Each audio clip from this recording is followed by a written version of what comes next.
So many things have ruined my childhood, so I go online to bitch and cry. It feels like all of Hollywood is up against me. They even made Optimus fly. New versions of what I grew up with are being remade, rebooted and retried.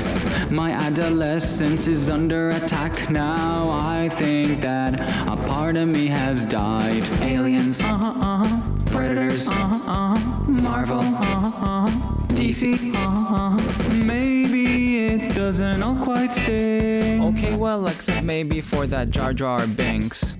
Could it be I've misunderstood? This podcast ruined my childhood.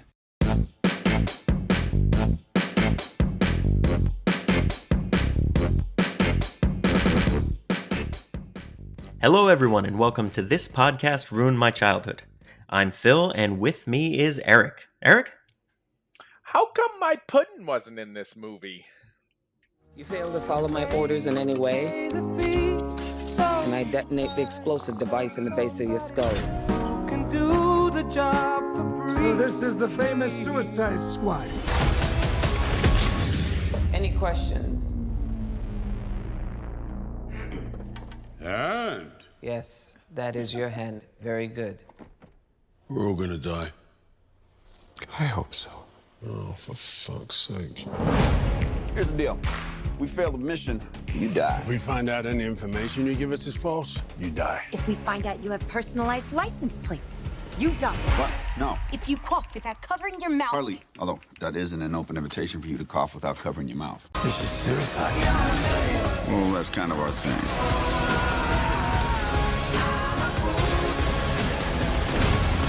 Don't you worry, eh? I want to get you out of here alive. I'm going to get you out of here alive.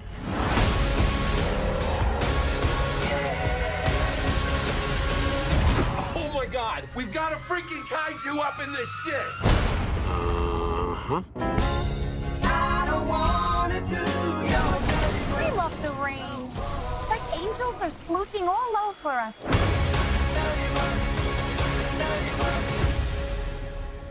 Yes, everyone, we are going to be talking about The Suicide Squad, released recently in theaters and on HBO Max. So if you don't want to hear any spoilers about this movie, maybe only listen to about 20 minutes in or so, because we're going to dive into The Suicide Squad pretty quick. Eric, the way we always do on this podcast is we talk about how this movie affected either a movie or a property that we knew in our childhood. And the first Suicide Squad movie came out only 5 years ago. So that's not long enough ago to affect our childhood. But are there any characters or themes in the movie from DC Comics of your childhood that you want to mention? Well, first and foremost, at least as far as the Suicide Squad is concerned, you got to address the way they handle Harley Quinn. When I found out Margot Robbie was playing Harley Quinn, and after seeing her in The Wolf of Wall Street doing a perfect Jersey accent, I couldn't wait for her to be Harley Quinn. The first Suicide Squad movie, I was super duper excited. And no kidding, when you went to the theater we went to, they sold alcohol there. You could buy a drink that came with a Suicide Squad shot glass. And I got the Harley Quinn shot glass, because Nice. I am a super duper huge Harley Quinn fan. From her silliness to kind of an angsty, legitimate past, I think there are so many versions of Harley Quinn that are out there in the comics right now. And I'll tell you, I've read all of them, and I enjoy all of them. She just misses on the big screen.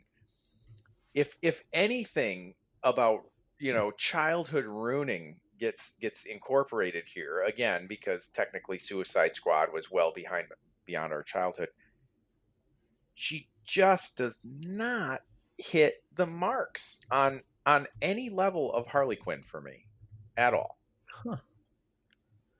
Interesting. That's my stance. Now, she'll say some Harley Quinn-esque things, And I definitely enjoyed the first Suicide Squad. As far as the Joker and Harley Quinn things are concerned, the rest of the actual plot of the original Suicide Squad did nothing for me at all. I thought that was just an excuse to turn the CGI machine on. But Interesting. yeah, but watching like the antics with Harley Quinn and Batman and the Joker, and the Batmobile goes in the river, and that's how he catches Harley Quinn, but the Joker gets away, but Joker still has to come back for his girlfriend. I loved all that. And I know like there was a bunch of Jared Leto scenes that got cut and the Joker's role was diminished, and that's fine because again, Suicide Squad isn't about the Joker. But Yeah. but if we're taking this version of Harley Quinn, because there are many, I think we live in an age now where just anybody can come up with an idea of how they want to treat a character, whether it be Batman or the Riddler or the Joker, whether it be in comics, whether it be in print, whether it be in movies, and anybody can do whatever they want right now. That's what I really feel about DC. The continuity is all over the map with like what kind of a through line do you have here? And that's where I would definitely say Marvel has that all over DC. They've at least got a consistent, agreeable plan on how they want to treat their characters. DC is like, well, in this one, this is going to be the thing. Well, in this one, well, we're going to ignore that and this will be the thing. But in any case, you can tell I'm quite opinionated on this one, Phil. And it's because when it comes to superheroes, for me, Batman, Joker, Harley Quinn, Superman, these are my people. I was not a Marvel guy, but I find I have to side with Marvel when it comes to anything done cinematically right now. Yeah, as do a lot of people. So Harley Quinn's first appearance was in 1992 in the Batman the Animated Series episode Joker's Favor. So let's go all the way back to that, because I remember I was 11 at this time when that episode of Batman the Animated Series came out. And that was, let me see, it was September 11th of 1992. And I just remember watching that episode as an 11-year-old and thinking that this is the coolest character, female character, to come out of DC in a long time. And I fell in love with her and Joker's relationship right away. I thought that she was really fun, really spunky, really cool. And, you never want to root for the bad guys, but in Batman, you always kind of root for the Joker in a weird, twisted way. And so I was definitely rooting for Joker and Harley Quinn, as well as Batman, to capture them and foil their plot. But from that moment, she exploded. It wasn't just me that loved her, and obviously you that loved her. She became the Batman, side villain that popped up all the time from that point on. She just grew in popularity to the point that she became the focal point, like you said, of Suicide Squad in 2016. She had her own movie, Harley Quinn, whatever the full title is, but Birds of Prey and the Fantabulous blah, blah, blah, Harley Quinn. And then she got her own cartoon that was, I think, put on DC Universe first and then moved to HBO Max, if I remember correctly. But they've either done 2 or 3 seasons of the Harley Quinn animated series, which it pains me to say, but I haven't watched a single episode. But I will binge them all eventually. Remind me to bring that up later. Okay. And then Harley comes back in James Gunn's The Suicide Squad. So she's becoming, or if she isn't already, she's becoming one of the focal points of the DC extended universe. And I understand what you're saying about how she doesn't hit the mark or she misses the mark for you, but I'll say that she's one of the bright spots in the DC extended universe, and I really appreciate her portrayal being a little bit different, because what do comics do is they always revitalize characters and rewrite characters, and I really do like her bad girl gone good in Birds of Prey and then the Suicide Squad, and I see a good character arc that they've built for her. Not building, but they've built for her Well, see, throughout the 3 movies. that's where I feel like they didn't do that, because I still think Margot Robbie does a great job.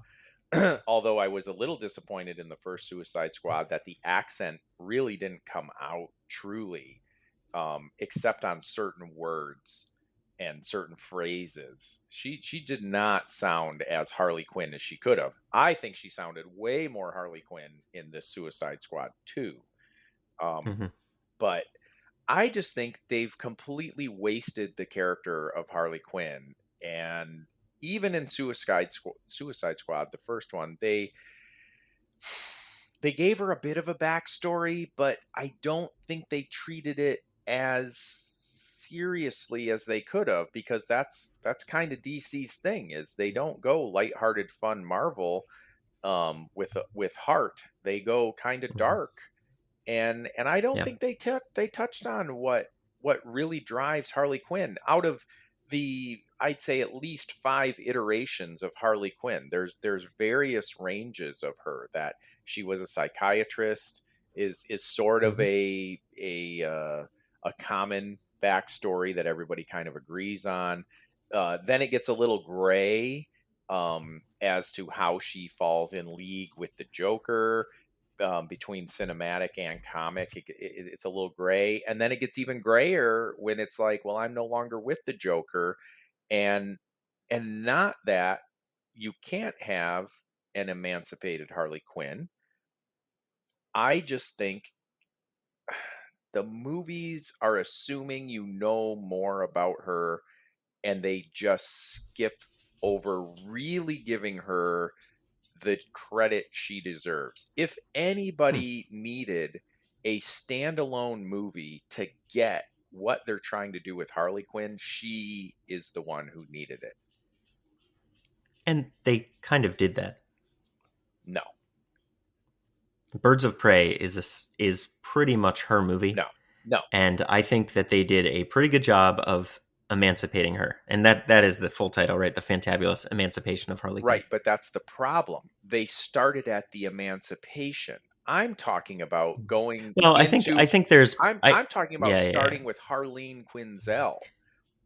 I get it, but I think that a lot of that wound up on the cutting room floor. Well, that's not I my think that fault. there I is didn't a put it much there. better version. No, I know it's not your fault. It's not David Ayer's fault either.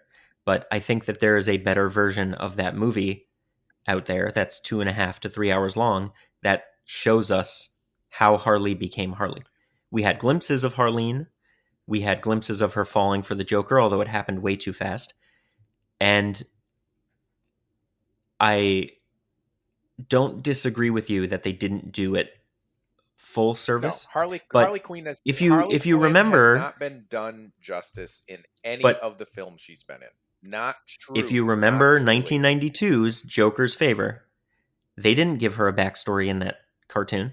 It took a while for us to get a backstory of Harley. So that's another thing too, is I don't think we need tons of backstory for a lot of these characters. I think we just need to know what drives them. And if we're going to get invested in any of these characters, give us an arc. And they gave us an arc for Harley throughout these 3 movies. No, what is it then? Because I don't think I know what drives Harley right now at all. The arc for Harley is that she was dependent on an abusive relationship. She decided to separate herself from that abusive relationship and become her own person and her own woman, which is what I think is great about Birds of Prey. And then in this movie, we see that she's moving on. And I think that shows that she's growing as a character and becoming, or has already become, her own person in this extended universe. She doesn't need the Joker to survive. And that's the point. And that's just a very basic. It is, but if you're really going to dig into Harley Quinn, you've got to see her in the good days with the Joker when it is a great relationship. There are so many great comics and graphic novels out there that don't even touch on there being any negativity between her and the Joker. It's all positive. It's all full throttle evil madness that is just beautiful to watch. And then it's a couple of the series that actually give you more detail though about the relationship and why she wanted to leave it. I think you only get a little peekaboo window that doesn't give it as much service as it really requires to understand who she is. That's my opinion. Okay. I think that the way they set up this DC extended universe, it's after Batman's prime fighting days. So Joker and Harley are already past their prime, so to speak. And that's why we see Harley emancipating herself. Because they've already lived through that. We just haven't seen it. And I understand your frustration of not getting it, but I don't mind. So me personally, I don't mind. I like seeing Harley become her own woman rather than having to see her just with Mr. J. But again, my opinion. So getting to any of these other characters, did you have any ties to any of the other Suicide Squad from the first movie or the Suicide Squad from the second? No. No? I knew who King Shark was, but Mm-hmm. the rest of it, nah. Yeah, from Batman, I knew Deathstroke. Or no, not Deathstroke. Deadshot. I'm sorry. Yeah, Deadshot in the first one. Yeah. I So knew from Deadshot. Batman, I Yeah, knew yeah. Deadshot. And then from The Flash, I knew Captain Boomerang. So those were the three characters that I had investment in going in. Sorry. Yes, in the original Suicide Squad, sure, I knew Killer Croc too, and Mm-hmm. Killer Croc, I don't think they did justice. Well, blanket statement, I don't think any of these movies. I Anybody know got we're you. not really going to discuss Birds of Prey too much, but I don't think they did justice to anybody in any of these films. Mm-hmm. I don't think you can do a 8 to 10 member team movie justice without, like, look how the Avengers did it. You took a moment to set a few people up so you understood who they were, and then you made the team movie, you know? And these Suicide Squad, they're all treated as one note jokes. Mm-hmm. And that's not, again, that's assuming, hey, you've read the comics, you know who these people are. And sure, if that's the way you want to play it, then okay, I guess I need to do more of my backstory reading in the comics before I went and saw the movie. But to make a actual film, to put this on film and get legitimate actors to play these people, they're forgetting you can't just assume that a fanboy is watching this and already has affinity for these people. You have to build it. Like, tell me which Harley Quinn you're going to show me, because like I said, I could give you like no less than three different more versions of her backstory, current story, who she is, who she was, who she's going to be, all of that stuff. So, like, tell me which Harley Quinn I'm watching, but please be explicit, I understand your perspective, and I disagree with it. I don't need to know beforehand what character they're giving me. I want to see their interpretation of the character. And in Suicide Squad, well, no. I was fine with all the interpretations. But we're saying the same thing, though. But give me an interpretation, though. These people are one-dimensional. Oh, yeah. Well, so there's, again, there is a better version of the movie out that fleshes out all of the characters a little bit differently and a little bit better. Also and unfortunately, we didn't get it. There's also a 4-hour Justice League, Phil, and we've talked about it. It's like, yeah, and it was way better, right? I know, but who's screwing up DC? That it's like, oh, you need to watch the director's cut, the 5-hour version. Don't watch what they actually put in the theaters. Watch what they wanted to put in the theaters. Well, who has time for that? Give me the right movie the first time. Who's making the decisions for DC? This is frustrating now. This is to the point of legitimate frustration. Because I'll just say blanket statement right now. I hated Suicide Squad 2. I think it is a little bit better than Suicide Squad 1, which I also hated, but I couldn't get behind any of it. I stared blankly at the screen for an hour and 10 minutes until I paused it to go to the bathroom. And I watched it with Liz, and we both were like, let's go step outside for a minute. Wow, isn't it a beautiful night?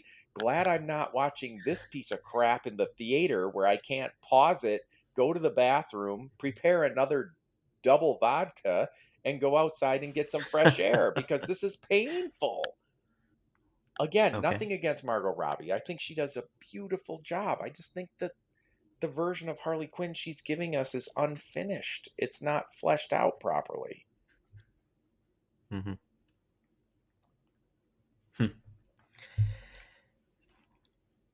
Okay, so you didn't like Suicide Squad in 2016.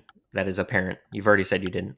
You did like the Suicide Squad better, but still didn't like it. Yes. Okay. When I saw Suicide Squad in the theaters, I enjoyed it because I think the music had me going, and I guess I was just expecting no-name characters to die in interesting ways, which they mostly did. And then I got Harley, and I really wanted Harley on the big screen, and I enjoyed Margot's interpretation of her in that movie, and I really thought Jai Courtney as Captain Boomerang did a phenomenal job playing that character. And then Will Smith was okay. I liked him enough. He was okay. I didn't love Jared Leto as the Joker, but again, I appreciated that there was a vision of making this Joker something their own, and I went with it. I didn't love it, but I went with it, and I was fine with it at the end. But I have never been able to sit through Suicide Squad a second time. I've tried to start it. Oh, let me take that back. I watched the extended cut when I got it on digital. I never watched the original cut again. I watched the extended cut, and I enjoyed that a little better. But still, after that, I've never been able to watch it all the way through. I've tried. I just couldn't get there. The new movie, The Suicide Squad, I loved.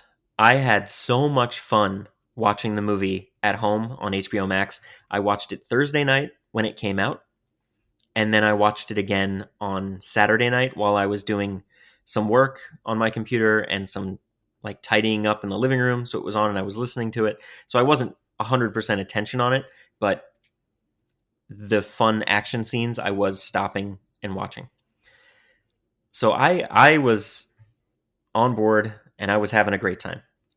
And so I'm interested to start dissecting as to why you didn't have a good time with it. I thought the new characters were great. I thought the new characters were fun. I thought Harley's arc was really good to finish off her kind of trilogy of being on screen so far. I don't know. I was all in.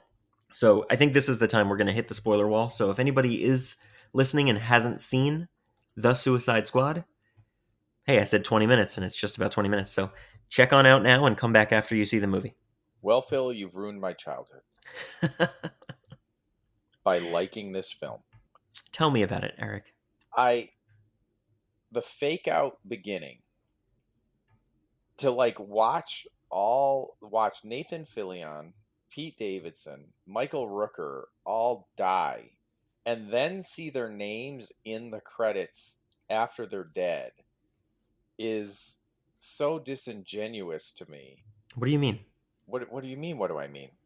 What do you mean see their name in the credits? Their names appeared in the credits after they'd already died in the opening sequence. Oh, the opening credits? Yeah. Okay, got it. And then I'm like... Were they in the movie? Yeah. Okay, all right. Just checking. Can I go back to your early statement? I loved this movie. I watched it twice. Was Nathan Fillion in it? Yes. So was Pete Davidson. So was Michael Rooker. Yeah, for like a second. And then the credits roll and I'm reading their names and I'm like, I just watched them all die already. And now I'm reading their names?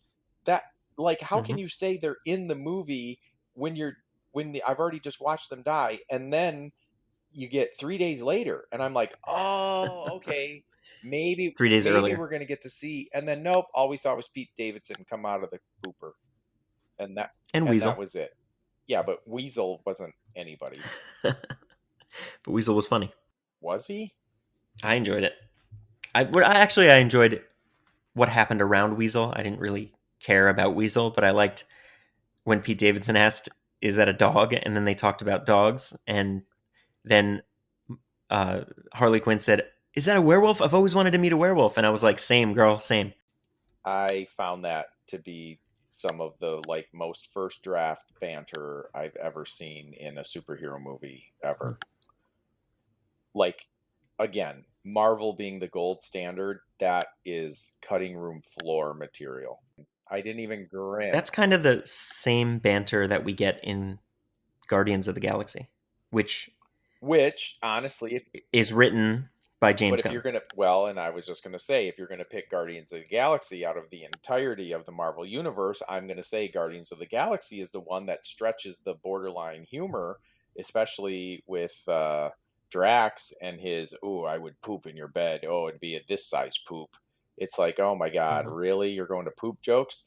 Guardians of the Galaxy, out of any of the Marvel superhero movies, is the movie that kind of goes to the worst level of comedy. So it's kind of funny that it is directed by the same guy. Well, they're both written. Yeah, it's written and directed by him. Then so we know where James Gunn is coming from. And that's where I understand what I'm getting with this movie. I know that I'm getting his type of humor, which I'll either laugh or smirk at, or not smile at all. And there's going to be some really interesting choices. And whether or not you like James Gunn is whether or not you're going to like the choices he made. Well, the step outside of Suicide Squad then is to say that I enjoyed the first Guardians of the Galaxy, and I thought all the humor in that was put in very well. But the Guardians of the Galaxy... Except for the poop jokes. Well, there weren't any in the first one. Guardians of the Galaxy 2 is when you get these lame poop jokes. Oh, yeah. I really... Guardians of the Galaxy Volume 2 is towards the very bottom of my Marvel list. Right. So now, translate that into Suicide Squad. It's like, okay, now you're doing the same kind of lame jokes. Let's fast forward to perhaps on the count of three, Phil, I'm just curious. On the count of three, we're going to name the worst actor in the Suicide Squad. On the count of three. Are you ready? We've never done this before, folks. Here we go. On the count of three. So I'm going to say 1, 2, 3, and then we both say the name. Ready? Okay. 1, 2, 3. John Pete Davidson. Cena. No, Pete wasn't even in it long enough to suck. He was the worst actor in it. Nope. John Cena was terrible, and half of it is because of the dialogue he was giving. Are we just supposed to laugh because a big WWE former wrestler is out there, or current wrestler? I think he still actually is a wrestler. But because he's talking about eating dicks on a beach, that's supposed to be hilarious? What's the plan? How the hell am I supposed to know? You're the leader. You're supposed to be decisive. And I've decided that you should eat a big bag of dicks. If this whole beach was completely covered in dicks, and somebody said I'd eat every dick until the beach was clean for liberty, I would say no problemo. Why would someone put penises all over the beach? Who knows why madmen do what they do? Oh my goodness. I felt embarrassed for John Cena in that scene. I didn't like that scene either. But again, I don't like poop jokes. I don't like jokes like that. So those types of things don't make me laugh or smile. But I thought pretty much not everything else he did, but almost everything else he did was pretty good and in line with the character they were building. Yeah. And then he shows up in the after credit scene. Who cares? That was the lamest. So Warner Brothers cares because they're creating an 8-episode miniseries on HBO Max for him, so they care a lot. Oh my God, really? Yep. Let's write it better, please. Well, James Gunn is writing it, executive producing it, and directing most of the episodes, so it won't be written much better. All right, on the count of 3, let's name the best actor in the Suicide Squad. One. Oh. You ready? Think about it for a second. I kind of have 2, but I'll just do 1. All right. On the count of 3. 1, 2, 3. Daniela Idris Elba. Melchior.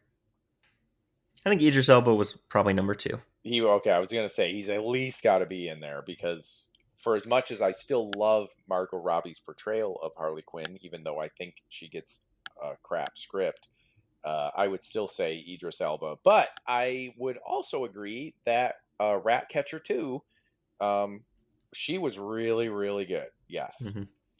But I liked her a lot.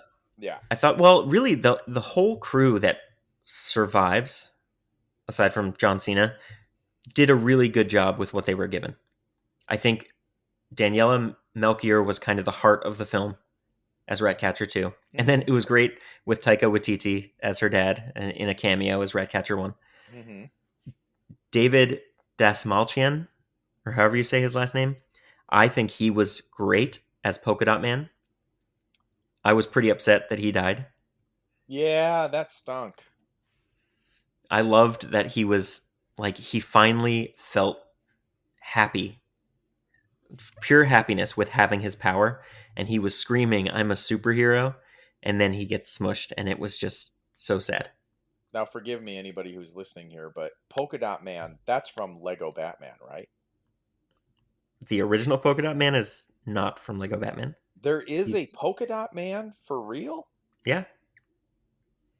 And he's not like this. He's different than this character in the comics. He has actual polka dots that are like high tech, and he just has like, they're like kind of like discs, and they're high tech discs, and they're all different colors. And he throws them, and they do different things. Like they will explode, or they'll capture somebody, or Wow, I thought Polka Dot Man was just a joke from Lego Batman that they carried over to this.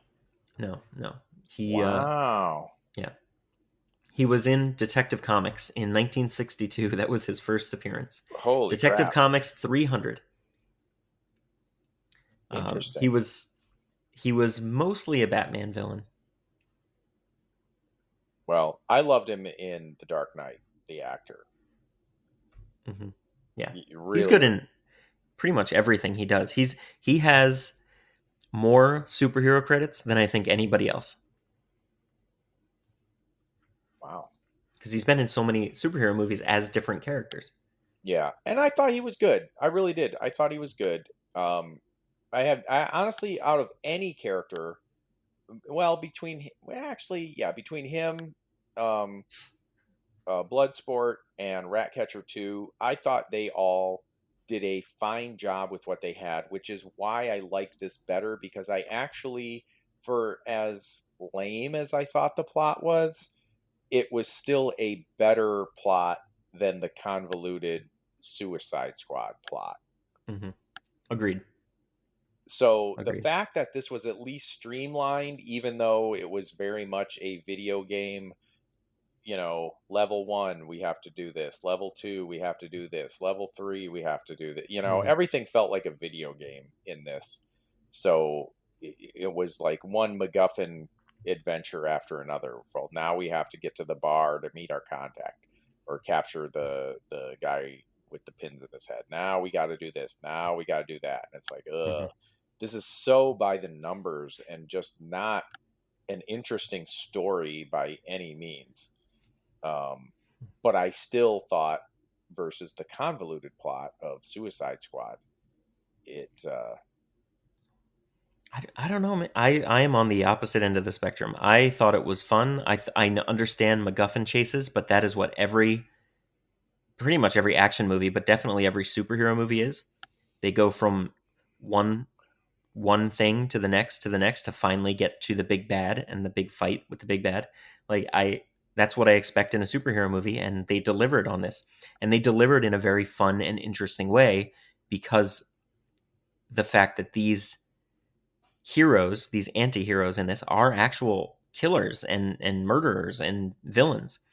And I liked it. I really liked the scene with Peacemaker and Bloodsport going through that camp when they were killing all the good guys, all the freedom fighters. I thought that was hilarious and really fun to watch. I didn't think it was hilarious, but their banter, I thought their banter was really pretty funny, and it was some of the best banter in the movie. Idris Elba, after Peacemaker saying it's only bragging if it's not about something cool, and Idris Elba goes, "Oh, damn, he's right." Yep. Then but then was that supposed to be ha ha ha? Oh, you just killed all my friends when they find Flag is hanging out with the leader? Was that supposed to be the punchline? Yeah. Because, well, terrible punchline. Because then I wasn't going ha ha ha. Look at the leader now staring at all of her dead friends. That's not a punchline. No, that part isn't. But when they first get to that tent, that's the punchline, and then it's sad immediately after, because then you Then realize it's not a these guys. punchline. Well, then it's not a punchline. In this type of movie, it is. I will disagree with you. I will respectfully disagree that in this type of movie, that's a punchline. When there are villains and killers killing people, and they kill the wrong people, that is a punchline, and I get it, and I'm fine with it. Yeah, it was too long though. It was too long for that. The same way I didn't even like that they were all in position to go charging in to save Harley, and then she's like, "What are y'all doing?" That was way too long of a setup for that. Like, it would have been funnier if they were just going to go charging in and she opens the door and they're like, "What? You're here? Oh, what are you doing here? Oh my God." But to set all that up when you already know Harley's free, well, it was lame. That's not a punchline. Again, I liked it. It showed the team. The point of that I saw was that it was the first time the team was actually working together in the camp, because this is the first time after the camp that they're about to fight. Yeah, I know. In the camp, they're just trying to one up each other. In this scene, it shows that they're about to work together to save Harley, and I think it sets it up well so that when they get to the next sequence where they have to actually infiltrate and fight the Starro, the Destroyer, or Starro the Conqueror, excuse me, they have the seeds of them now being a team, and I'm fine. I'm here for it.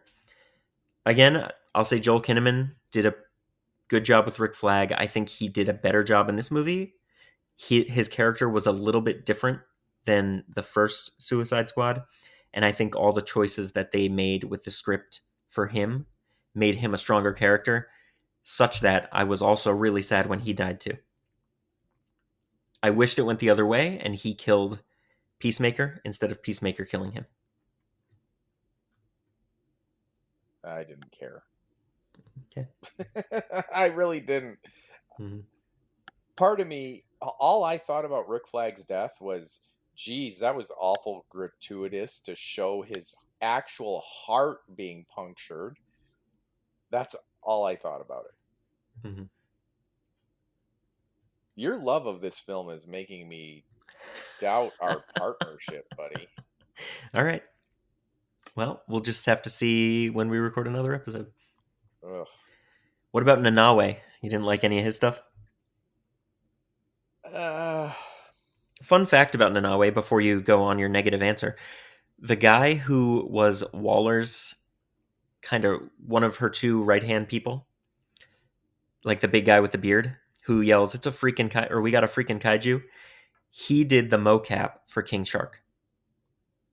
And then Sly Stallone came in and probably just went into a recording booth for a day and recorded all the dialogue. Oh, that was the bearded guy? Yeah. Oh, no kidding? Wow. Yeah. Well, I really don't like it now. Why? I'm just kidding. All right. I didn't not like him, but I also didn't like him. I don't know. I was neutral on him. He didn't make me annoyed, but really he didn't. I don't know. I didn't hate him, I guess is the best way I can say it. Okay. But he was basically the Killer Croc of this movie. Mm-hmm. Yeah, but better. In my opinion, better. Yeah, well, that's true. The first Killer, well, not the first Killer Croc, but Killer Croc in the first movie didn't. First of all, his look wasn't right. Yeah, Uh, yeah, that was one of the big problems. He looked like a Koopa Trooper. Yeah, his look wasn't right. And not even a real Koopa Trooper, but a Koopa Trooper from the Mario Brothers movie. Yeah, he didn't have the right feel, and honestly, the Killer Croc that I'm familiar with in the comics, and again, not that you can't have a different version, but I still think you got to at least acknowledge what he comes from. Not nearly brutal enough. Mm-hmm. Killer Croc is like, in my opinion, one of Batman's most like brutally strong opponents because of his size and just sheer animal strength. And even Batman in some comics has acknowledged like taking down Killer Croc is like a fudge. Yeah. I got to do this today kind of a mission. And he just seemed like a guy with a skin condition in the first one. Right. So, I don't know. I can't get over how much you didn't like the intro. I thought that opening sequence was great. I was so upset again when Captain Boomerang died. I thought, of course, all these characters that are on the transport going out, I knew they were all going to die immediately. As soon as we meet them all, I knew it. I didn't know that it would happen in the first 16 minutes of the film, but I thought like the first 30, and then they'd all die, and the rest of the team would come on. And I just thought that Flag, Harley, and Boomerang would make it out, and everybody else would perish. But Boomer dying got me. Right from the start, I was like, man, nobody is safe. Really, nobody is safe except Harley. And well, I thought Flag would be safe too, and I was really shocked when he died. I thought Michael Rooker was a big enough name, but then... No, not for a movie like this. Playing the character of Savant, no, he's not a big enough name. Well, as soon as they said his name, I was like, this can't go well, because I've never heard of you. But I thought he would last longer than even 16 minutes. I thought he'd at least be a 3/4 of the movie death or something, or a 2/3 death. But anyway, yeah, the whole thing, like I said, it's a big fake out, and then they all just get murdered immediately because they were the decoy. And then I'm like, Flag doesn't care at all that he was on the decoy team, and not Harley wouldn't care. Harley wouldn't care one way or the other, but Flag didn't care. And then from then on, it was just, again, MacGuffin mission to MacGuffin mission. One of their MacGuffin missions, or the prime MacGuffin mission, was actually named the Jotunheim. Please quit saying that and reminding me there are better Marvel movies out there. Every time they said Jotunheim, all I could think was Thor. Mm-hmm. And all I could think of when I thought of Thor was how good Marvel is. And it's like, please stop doing this, guys. You couldn't have named this something else. Well, it's from the comics. It's from Suicide Squad comics. The very first issue of Suicide Squad, they have to go on a mission to Jotunheim, which is why James Gunn used it in this movie. Well, because it's not really a reboot, and it's not really a sequel. It's kind of like a requel because they changed the characters enough. Like Flag is a little bit different. Boomer we didn't get enough time with, but he seemed the same. And then Harley also is growing and changing, so she's a little bit different. And then we have a whole new team. So it was as soft of a reboot as they could do without having to actually reboot. And I don't know. I thought that he paid good homage to what the Suicide Squad is all about in the comics, which is villains that are led by Amanda Waller, who again was played great by Viola Davis. They're led to the slaughter to try to complete a mission. Yeah. So tell me then, I mean, I guess you didn't like it, but Starro the Conqueror and all the stuff that Starro did with the face huggers and the final battle with all Now, the main see, characters. I didn't like it, but I've also read enough Harley Quinn comics that she's fought things like that. So it made sense that it would be in a Suicide Squad where Harley Quinn is kind of the star, that she would that a creature like this would show up, but I don't know what it is honestly, but something like that would look awesome in a comic. It looks stupid on a movie. I could not buy into that translation. I just couldn't do it from Okay. yeah. I mean, everything was already nutty, so I was in. I was on board the whole time. Starro the Conqueror first appeared in Justice League Europe, and pretty much not everything about Starro's backstory is accurate, but Starro's power is just to be a big kaiju that feeds on people and feeds on them by assimilating them with the little Starros that become facehuggers. And in the comics, Starro was out before Aliens, I believe. Maybe I'm incorrect, but Starro. Let me look that up, actually, just so I'm not misspeaking.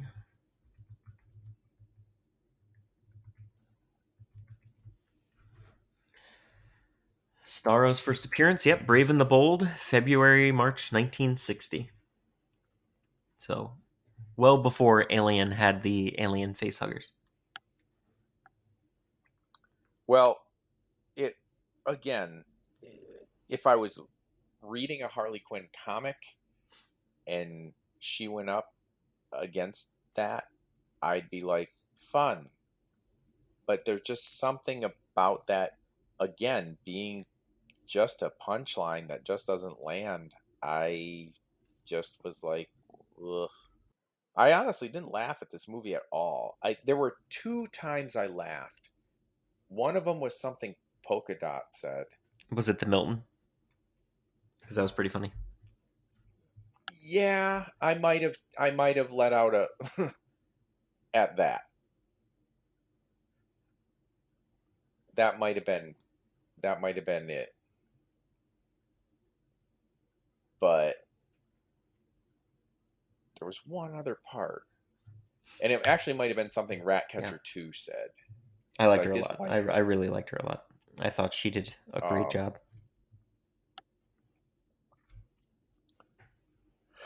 But gosh darn it, for as much as I like Harley Quinn, she's just not getting, she didn't get a good enough intro, in my opinion, to the DC universe live action.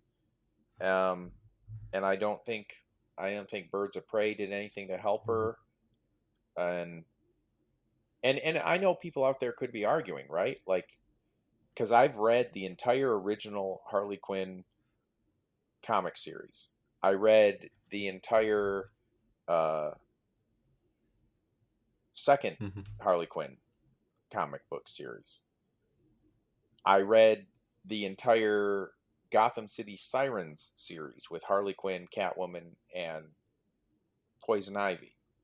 And a lot of that deals with her being with the Joker and then breaking up from the Joker, still sort of being in love with the Joker, then finally completely ridding herself of the Joker. And that's in the series. But then in some one-offs, there's some really great crime that goes on between the Joker and Harley Quinn. And they really do love each other. And in the graphic novel Joker, Harley Quinn is actually the more powerful of the two in the dynamic, where it's kind of revealed that, at least again in the standalone Joker graphic novel, Joker is more dependent on her than she is on him, which really, again, makes me think about their whole dynamic. If what's a good comedian need is an audience. And eventually, yes, Joker kind of treats Harley like crap, and a lot of kind of blames her for failures, even if they're his failures. But in that graphic novel Joker, he's like going to her like, I need you to keep me, no pun intended, sane. And it's like, wow, that is such a cool way to look at Harley.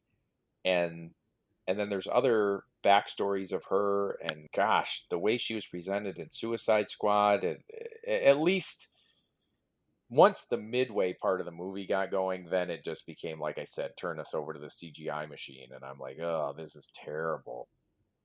I was kind of with it to a degree, but all right.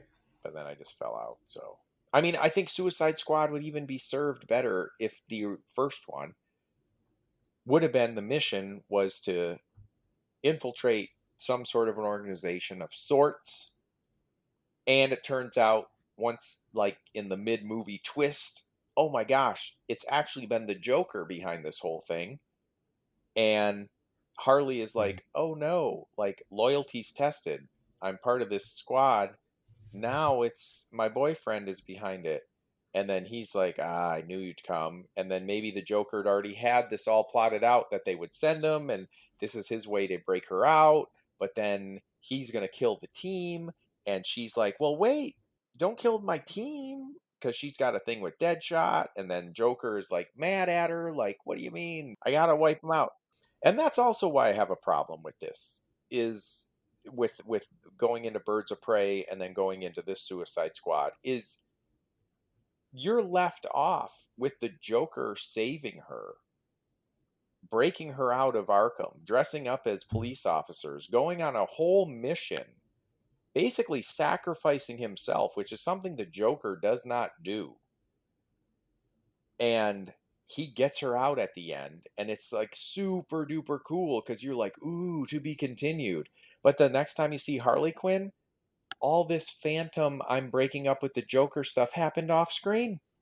And that's what I'm saying. Make a complex movie where you see her recognize the failures of the Joker and the dysfunction of their relationship. All of that happened off screen. You never saw Jared Leto again.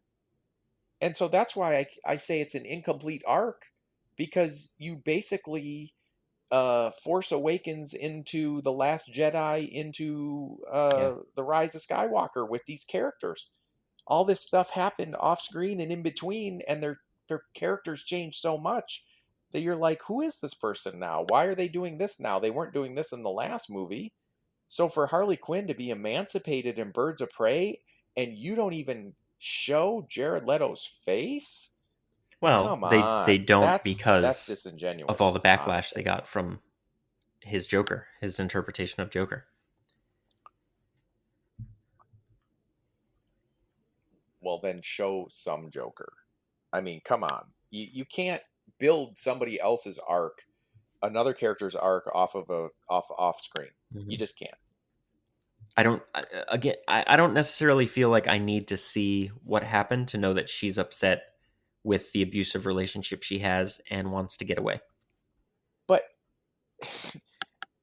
we didn't even see that it's an abusive relationship, except that she said it. Movies are about showing, not telling. I don't want to listen to somebody tell me about stuff. I want to see it. I want to see. This is the medium we're dealing with. The last time we saw them, she was embracing him, and he came for her, and she was happy and went with him. She was not dragged out of Belle Reve. He didn't burst in and she goes, what are you doing here? Come on, you're mine. And she goes, no. And then cliffhanger. And then the next time you see her, she's like, yep, got away from him. No. She's like, Puddin', you came. And then he even gives a funny little line. Yeah. And it's like, oh, that's great. What are these two going to do next? It's nothing because of the poor reception apparently of that movie and Jared Leto's take on it.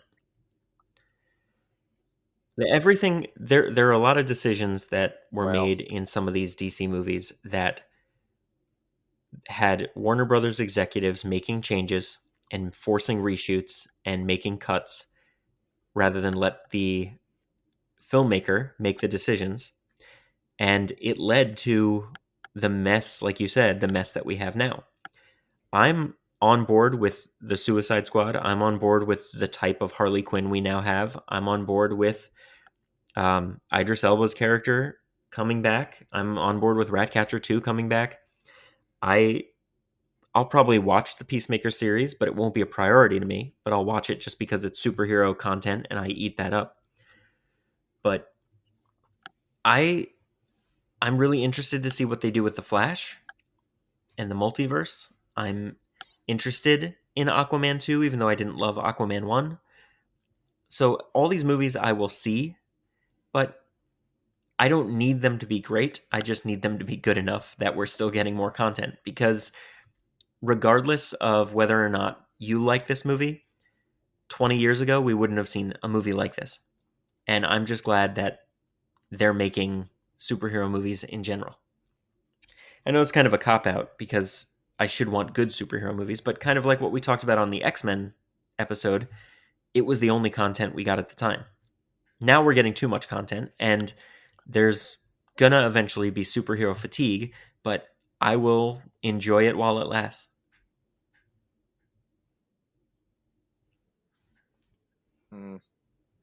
I'll be disappointed if it lasts like this. Yeah. I don't disagree that they've all disappointed, but there are some that I like better than others, and some that I respect what the filmmakers are doing. Man of Steel, I think, is an amazing movie.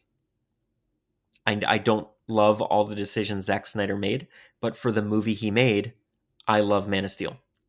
All right. Agreed. That's probably the best. The Snyder cut of Justice League.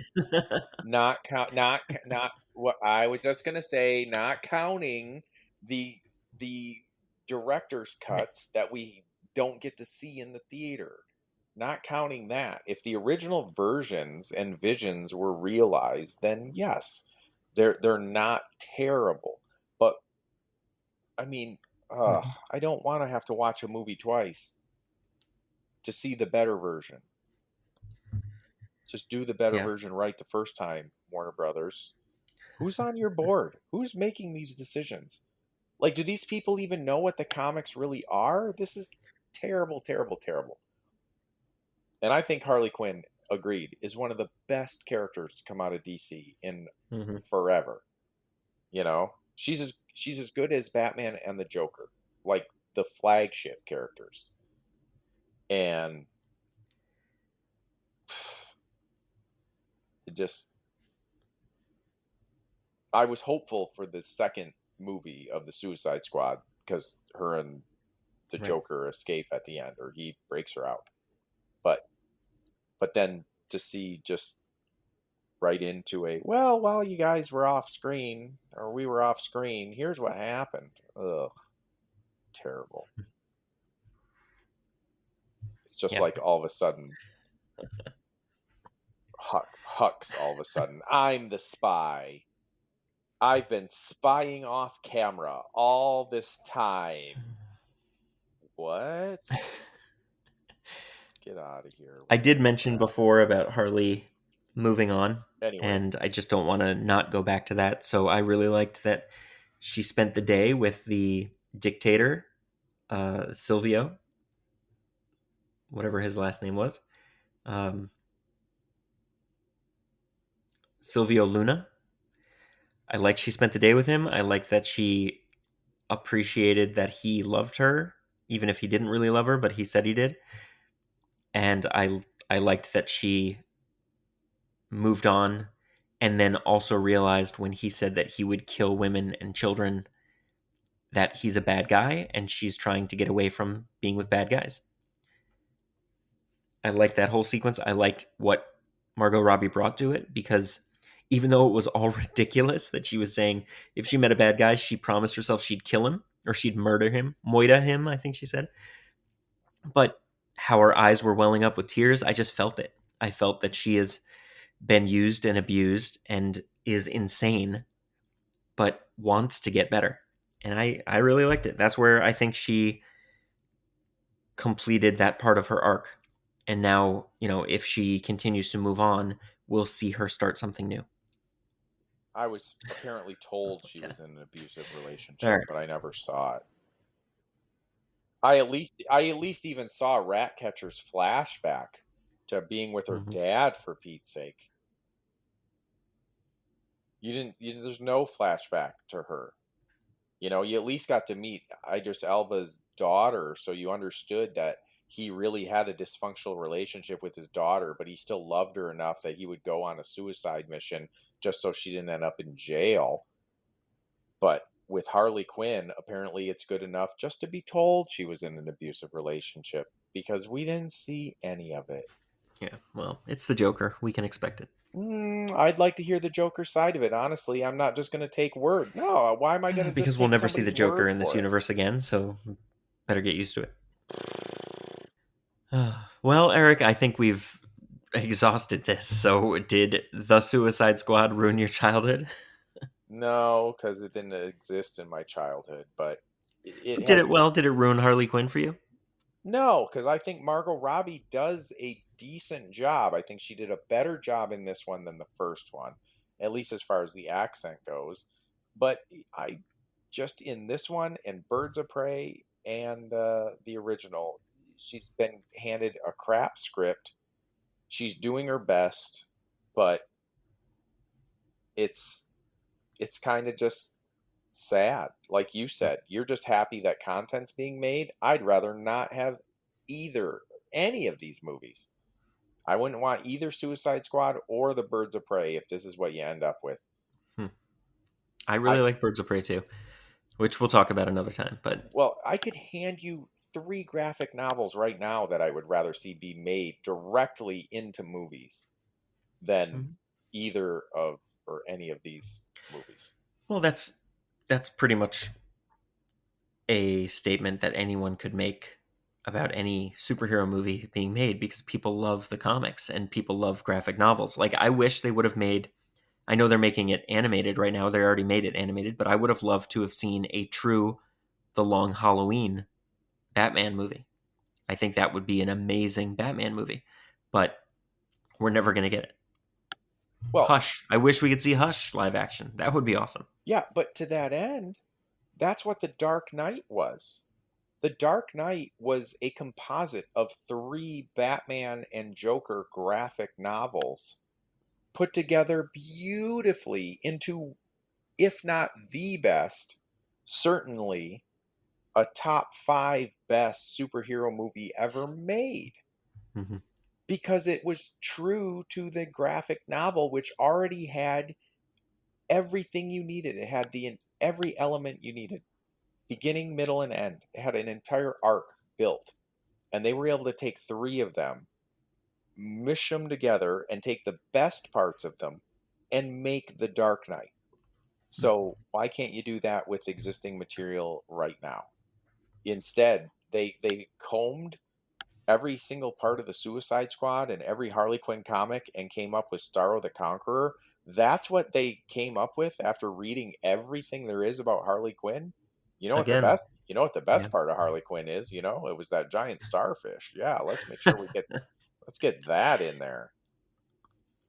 Yeah. Again, I mean, they let James Gunn make the movie he wanted to make, and he wanted to go bonkers with the Suicide Squad. So I'm here for bonkers. I'm fine with it. So for me, it didn't ruin any of my childhood. What I would love to see, though, with Harley Quinn, which we will never get, but I would love to see the arc she's in right now in the Batman comics, because she has become an ancillary part of the Bat family. She's now helping Batman. She's being a good guy, and it's a very, very interesting take on Harley. I'm digging what they're doing right now with the Batman comics. But anyway, didn't ruin my childhood. I've already gushed over the movie that I really enjoyed the violence. I really enjoyed parts of the comedy. I enjoyed the main characters that lasted to the end. I loved Milton, and I was kind of sad when he died too. but I'm ready to see more of Idris Elba as this character. I'm ready to see more of Margot Robbie as her character, Daniela Melchior as Ratcatcher 2, and even Sylvester Stallone as King Shark. I'm ready for them to come back. So we'll see if they ever do, but I'll be in the theater, or at least watching it at home. So Eric, where can the people find you out there? Eric _Walensky on Instagram, I guess, if you want to find me. You're so upset with me. Still, Man, I can hear it in your voice. I'm just sulking about, not even with you. I don't care. You like it, you don't like it. I'm just teasing you, but I just can't believe this is the garbage that's being put out there. Well, you can follow me at Phildimo, Fildimo, on Twitter, Instagram, and TikTok. And also, please follow the show at Podcast Ruined on Twitter and Instagram. With that, I'd like to thank you for listening in, and we hope that this look back at the Suicide Squad, Harley Quinn, and everything we've talked about didn't ruin your childhood. Could it be I've misunderstood? This podcast ruined my childhood. You see who that is? Huh? It's your mom!